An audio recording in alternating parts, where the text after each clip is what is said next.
नमस्कार। देखिए, भारतीय संस्कृति में गाय सिर्फ एक पशु नहीं है। वो आस्था, इतिहास और हमारी परंपरा का एक जीता जागता प्रतीक है। तो आज हम इसी गहरे रिश्ते की कहानी को समझने वाले हैं। एक ऐसी यात्रा पर चलेंगे जो हमें हमारी जड़ों से वापस जोड़ती है। तो चलिए सीधा उस सवाल पर आते हैं जो शायद हम में से कई लोगों के मन में कभी ना कभी तो उठता ही है कि आखिर गाय को माता का माँ का दर्जा क्यों दिया गया है। इसका जवाब असल में हमारी संस्कृति की हजारों साल पुरानी परतों में कहीं छिपा है। आइए आज हम सब मिलकर इसे खोजते हैं। तो इस माता के रहस्यों को समझने के लिए हमें थोड़ा समय में पीछे चलना होगा। हम इतिहास और आध्यात्म दोनों की उन गहराइयों में उतरेंगे जहां गाय का महत्व सिर्फ एक पशु से कहीं कहीं ज्यादा हो गया। देखिए ये सफर शुरू होता है वैदिक काल से। उस जमाने में किसी की समृद्धि, आप जानते हैं, इस बात से मापी जाती थी कि उसके पास गायें कितनी हैं।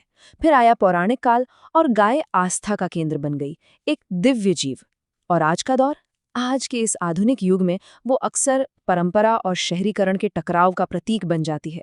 सोचिए, एक ही जीव, लेकिन समय के साथ उसकी भूमिका कितनी बदल गई है। अच्छा, गाय की इस पवित्र स्थिति के पीछे हमारी पौराणिक कथाओं का बहुत बड़ा हाथ है।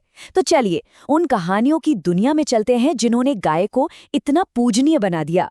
इसकी शुरुआत होती है कामधेनु से, वो दिव्य गाय जो हर इच्छा पूरी कर सकती थी। जरा सोचिए, जब देवताओं और असुरों ने समुद्र मंथन किया तो उसमें से 14 अनमोल रत्न निकले थे और उन्हीं में से एक थी कामधेनु। बस यहीं से गाय का संबंध दिव्यता से जुड़ गया। और ये बात सिर्फ कहानियों तक ही नहीं रही। भविष्य पुराण का एक श्लोक है जो कहता है कि गाय के शरीर में 33 कोटि देवी देवताओं का वास है। मतलब ये हुआ कि गाय को सिर्फ एक पशु नहीं बल्कि एक चलता फिरता जीवित मंदिर माना गया। और इस दिव्य संबंध को सबसे खूबसूरत रूप किसने दिया? भगवान कृष्ण ने। उन्हें गोपाल कहा गया, जिसका मतलब है गायों का रक्षक। गायों के साथ उनका वो चंचल और प्रेम भरा रिश्ता ये दिखाता है कि ये बंधन सिर्फ जरूरत का नहीं बल्कि गहरे स्नेह और संरक्षण का है। लेकिन ये जो श्रद्धा है ये सिर्फ कथाओं और शास्त्रों में ही बंद नहीं रही। ये हमारे रीति रिवाजों का, हमारे रोजमर्रा के जीवन का और यहाँ तक कि इतिहास की बड़ी बड़ी घटनाओं का भी हिस्सा बन गई। हमारा इतिहास गवाह है कि गाय की रक्षा के लिए लोगों ने अपनी जान तक दे दी है। पुष्कर की ये घटना इसका एक बहुत मार्मिक उदाहरण है, जहां 700 राजपूतों ने गायों को बचाने के लिए अपने प्राण न्यौछावर कर दिए थे। उनकी याद में बना वो गौ घाट आज भी उस बलिदान की कहानी कहता है। और ये आस्था आज भी कई घरों में जिंदा है, गौ ग्रास की परंपरा के रूप में। खाने की थाली में से पहला निवाला गाय के लिए निकालना, ये छोटा सा काम दिखाता है कि ये रिश्ता हमारे जीवन में कितनी गहराई तक समाया हुआ है। वैसे गाय से मिलने वाली हर चीज को पवित्र और उपयोगी माना गया है। दूध, जो कहते हैं बुद्धि को तेज करता है, गोबर, जो घर को शुद्ध करता है, और गोमूत्र, जिसका पारंपरिक औषधियों में शुद्धिकरण के लिए इस्तेमाल होता है। मतलब गाय को एक संपूर्ण वरदान के तौर पर देखा गया। एक और बहुत ही अनोखी मान्यता सूर्य केतु नाड़ी से जुड़ी है। ऐसा माना जाता है कि देसी गाय की पीठ पर जो कुबड़ होता है उसमें ये नाड़ी होती है और ये सूर्य की ऊर्जा को सोखकर उसे अपने दूध में मिला देती है। शायद इसीलिए उसके दूध में एक खास सुनहरी चमक और गुण माने जाते हैं। लेकिन फिर समय बदला और आधुनिक शहरी जीवन के साथ एक नया संघर्ष शुरू हो गया। अब गाय की कहानी परंपरा और विकास के बीच एक टकराव की कहानी भी बन गई है। इस संघर्ष का एक बड़ा उदाहरण है दिल्ली का कानून।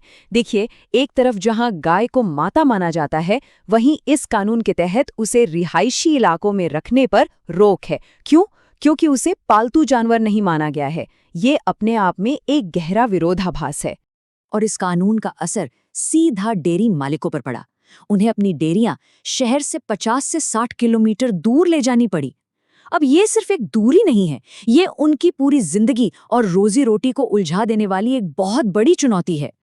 और ये बदलाव सिर्फ कानूनी नहीं है, ये सामाजिक भी है। सोचिए, एक दौर था जब आंगन में बंधी गाय संपन्नता और संस्कृति की निशानी हुआ करती थी।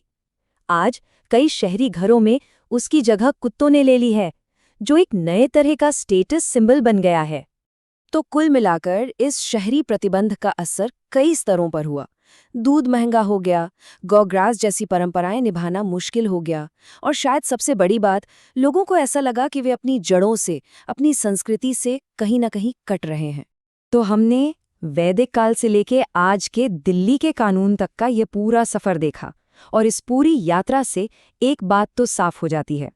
ये मुद्दा सिर्फ एक जानवर या एक कानून का नहीं है, ये उससे कहीं बड़ा और गहरा है। अंत में हम यही कह सकते हैं कि गाय सिर्फ एक पशु नहीं है, वो हमारी संस्कृति का प्रतीक है, हमारी करुणा का पैमाना है। और आज के आधुनिक जीवन में गाय का स्थान असल में इस बात की परीक्षा है कि हम अपनी परंपराओं को विकास के साथ कैसे संतुलित कर पाते हैं। ये एक ऐसा सवाल है जिसका जवाब हम सभी को मिलकर खोजना होगा।